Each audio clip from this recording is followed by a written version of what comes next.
Hi, everyone. I'm Ted Mitchell, the president of ACE, and it's my honor to present an award that is near and dear to the heart and to the mission of ACE, the Reginald Wilson Diversity Leadership Award.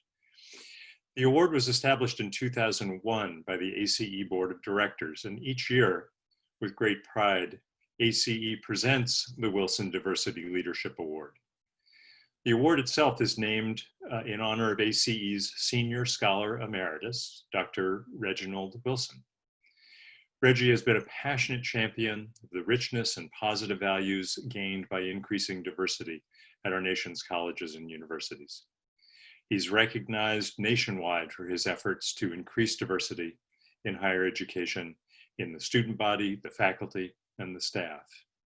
He's served as senior scholar at ACE since October 1998, after originally joining us at ACE in 1981. Before coming to ACE, Reggie was the president of the Wayne County Community College in Detroit for 10 years and led that institution in diversifying and increasing completion rates among African American and other minority students. He's the author of many articles and the book, Think About Our Rights, Civil Liberties in the United States. And he is the editor of Race and Equality in Higher Education and other journals. It's a pleasure to be able to honor Dr. Wilson every year with this award, and it's an extraordinary pleasure today in our COVID environment to be able to welcome Reggie to this award presentation. And without further ado, I'd like to turn it over to one of my heroes, one of my good colleagues, Dr. Reginald Wilson. Reggie? Thank you very much, Ted.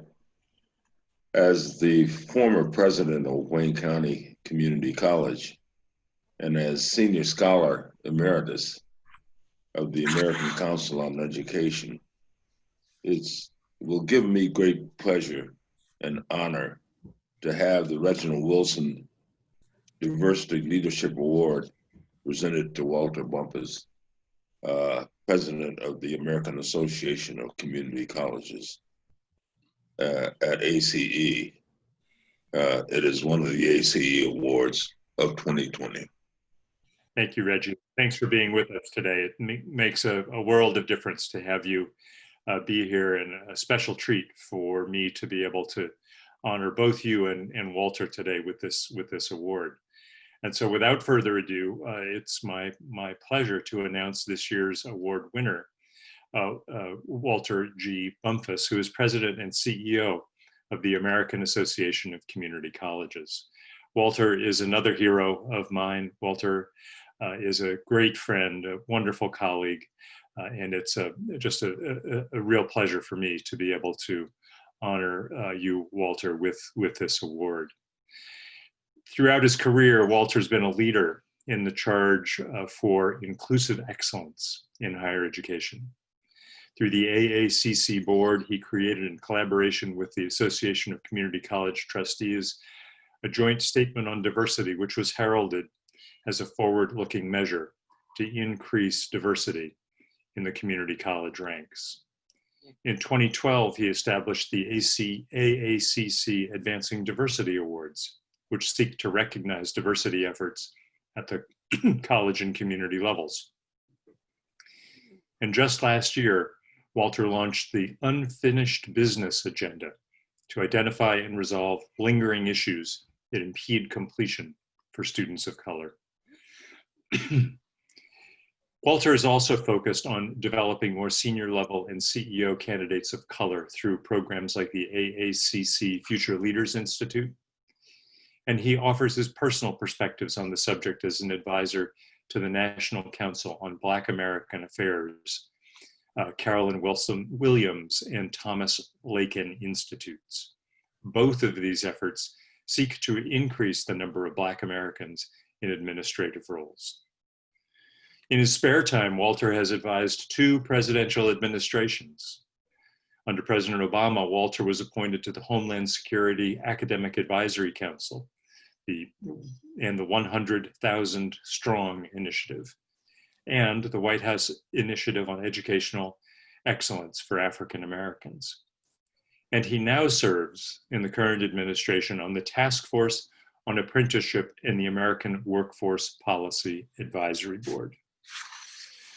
Walter was the first African-American president of the Louisiana Community and Technical College System and is the first Black CEO of AACC. Throughout his career, Walter has persisted with a root commitment to social justice, to racial equity, and to increasing diversity and inclusion on our nation's largest college cohort, the Community College System of America. Walter, it really is a genuine honor and a pleasure to give you today the Reginald Wilson Diversity Leadership Award on behalf of all of us at ACE, on behalf of Dr. Wilson, and importantly, on behalf of our nation, who's so grateful for your leadership. Walter? Thanks so very, very much, Dr. Mitchell, and thanks to you as well, Dr. Wilson. I want to express my sincere appreciation and gratitude in accepting this award in honor of Dr. Wilson. Dr. Wilson has truly been one of my heroes as well, Ted. And as you are, my friend, I am very humbled to receive this award today for many reasons.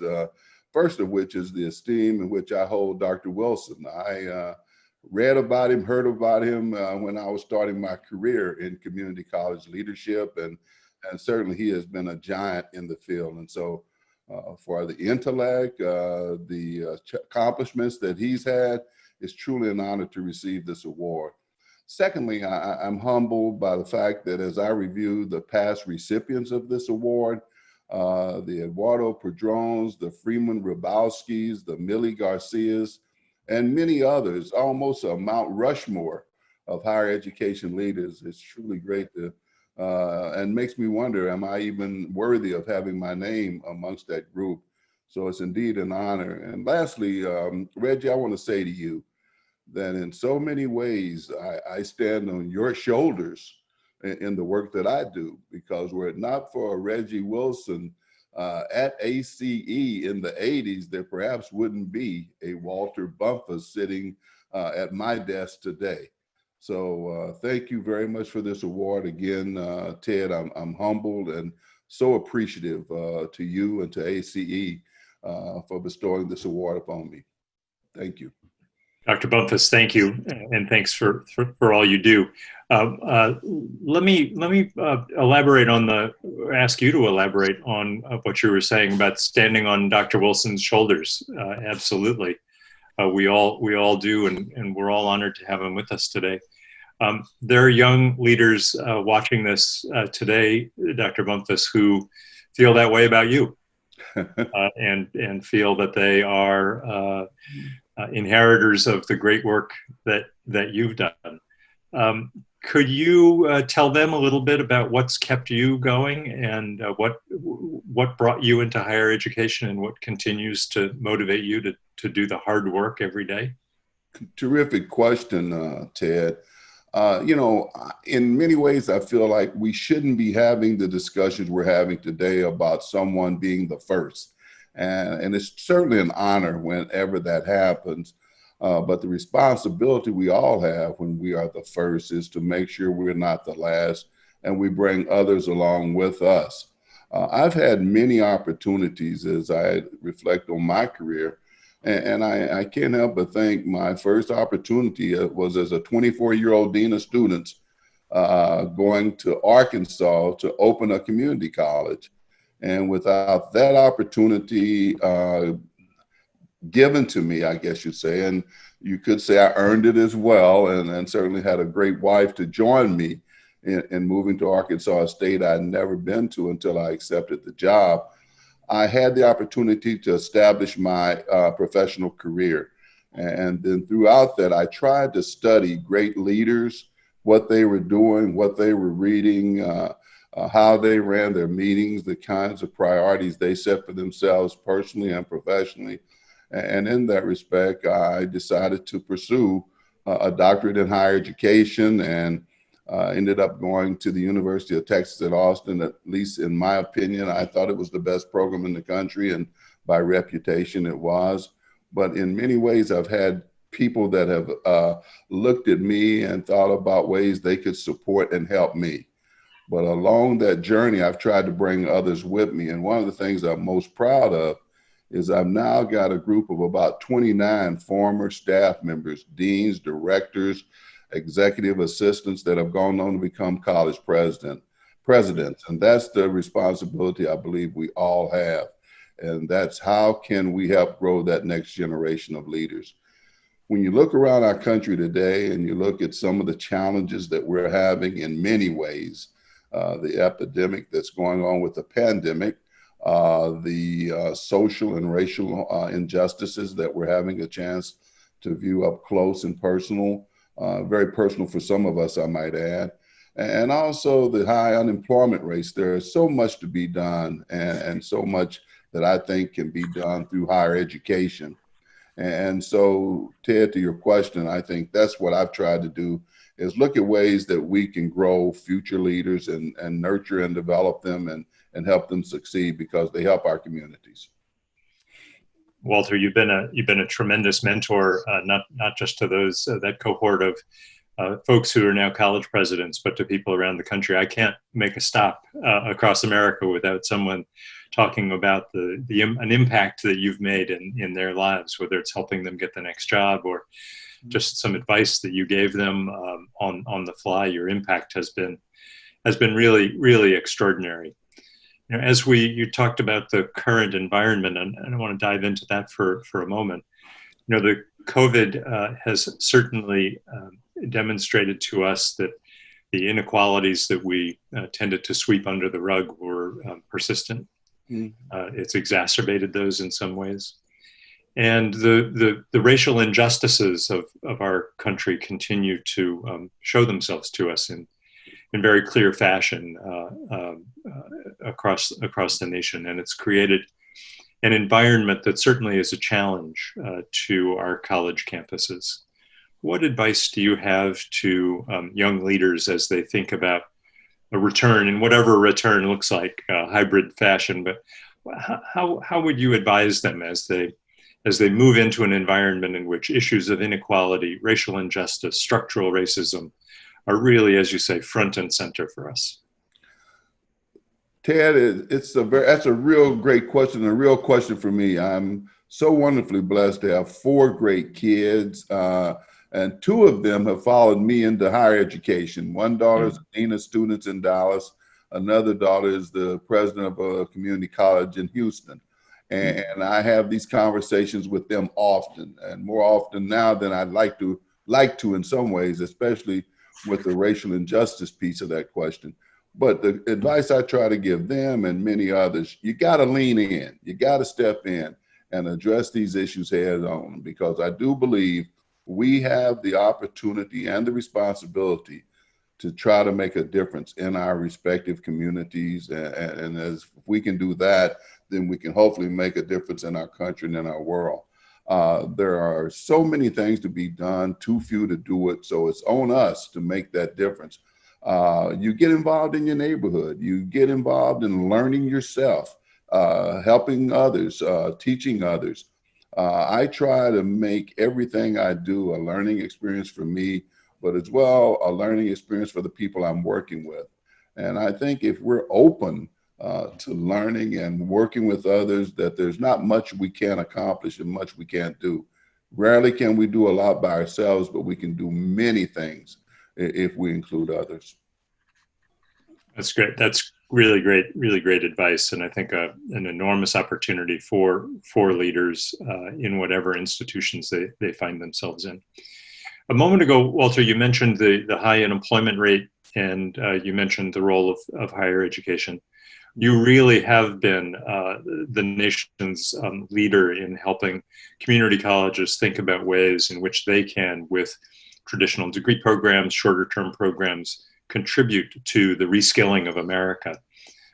Talk a little bit about what you see as the opportunities there and the challenges. Thanks again, Ted. And I do see opportunities. We know all too much about the many challenges. Yeah. But I think to the extent that we can have at least the institutions that I work in currently, And by the way, I've had a great career. When I think about my career in working with four-year universities, I had my start at Murray State University as a director of a residence hall. And then I had an opportunity to work at the University of Texas at Austin, my alma mater, as the tenured professor and chair of the Department of Education Administration. But back to your question, Ted, I do believe that to the extent that our community colleges can play a significant role in talent development for our communities, that is very, very critical. We've got to, again, lean in and work with those community organizations that have a responsibility for that. I've done a lot of work recently with the Department of Labor, and have much appreciated the relationship I've had with the past two secretaries of labor to put together programs. And the one that's probably received the most notoriety has been the program we're working on with expanding apprenticeships and trying to identify programs for students and unemployed workers to do what we call upskilling, and also for folks who are underemployed, providing opportunities for them to work and learn, developing their resume, if you will, and doing the things they need to do to make money for their family, and do what we also refer to as getting family sustaining wages for the jobs that they're doing. And with that work, I think we're having a chance to make a difference in many families. I've been very fortunate to have the cooperation of companies like IBM, Apple, and others, Google, Walmart, and a host of others that are working with us to make those kind of opportunities available. The thing we have to do is give opportunities to some of our students who haven't traditionally had those opportunities, where they can work and learn in jobs where they're not necessarily on the front lines of some of these horrific things that are happening in our communities. And the thing I'm feeling most proud of is that we've given some of our first generation students, we've given many of our students of color these opportunities, and to read about, hear about them thriving and then moving from an apprentice into a regular position and then up that corporate ladder is just so rewarding to hear about. You know, and it's an engine of opportunity that we need to preserve. We need to develop, and thank you for the work that you're doing with the administration, and with your colleagues. You and I have a chance to be on the phone at least once a week, and oftentimes those calls happen after you've been on a Zoom call with 100 of your colleague presidents, asking you for this is the magic wand question. In those conversations, you cover a lot of ground and you think hard about this. If there were one thing that you could change on a policy front in American higher education to increase opportunity, to help solidify our commitments to diversity and racial justice, what would that look like? Wow. Ted, you could have prepared me for that question, sir. It's a great question. If I had that magic wand, Ted, I would probably want to make sure that we had the financial support to support our students that want to have a higher education. A lot of young kids, like I was at 18, I'm from a family of 10 kids, Ted, and my mother and grandmother certainly didn't have any resources to even think about sending me to college. So I was able to have scholarships and financial aid. And I recall my grandmother gave me a $5 bill to head off to college with. Sorry about that. No, that's great. But there's so many kids that need food and clothing, and more importantly, a place to live. When we saw this pandemic hit, a lot of folks had to go to their online learning and didn't have the technology they needed. And so we had a chance to see the needs of our kids be front and center.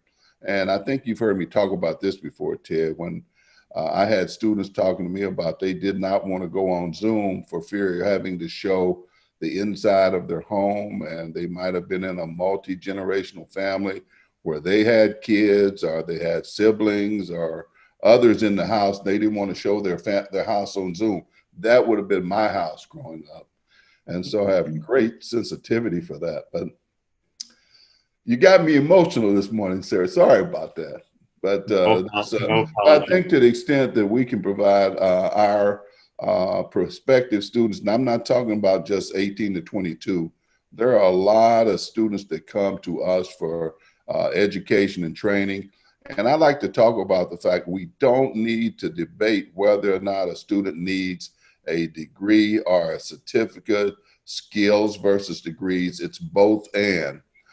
We've got to provide more stackable credentials, more opportunities for people to, no matter where they are in that learning journey, give them an opportunity to be all they can be. I know I didn't set out to ever have a PhD when I went to college at 18, and neither did my wife. We were first generation college students, and so together we've sort of mastered that journey, I guess you might call it, because we did start with bachelor's degrees on through PhDs. One of our daughter have a PhD, and the other one's working on a PhD. So as we start to stand on those shoulders, as I talked to Reggie about, of others, and we give our students that opportunity to open up that opportunity of education and accomplishments, it ripples. There's a ripple effect within their own families of the magic that can happen with that. Walter Bumphus, you are a hero, and that comes because your commitment doesn't just stop at your neck. It comes right from the heart, and we've been able to hear that today. I've had the opportunity to live that with you day in and day out, and it's an honor to me to count you as a colleague and a friend. It's an honor to all of us to be able to congratulate you on the Reginald Wilson Diversity Leadership Award today. And it's really a privilege for all of us to stand on your shoulders as you propel us along this journey. Walter, congratulations. Reggie, thank you for joining us. To all of you, I think you're reminded today, as I am, of why we're in this business. And in this crazy time, we do need, as Walter has said, we need to lean in. We need to work harder than we ever have to bring our aspirations and our students' aspirations into reality. So thank you for joining us today. Congratulations, Dr. Bumphus. Congratulations, and thank you, Dr. Wilson. Thank you. Have a good day, all. Stay safe.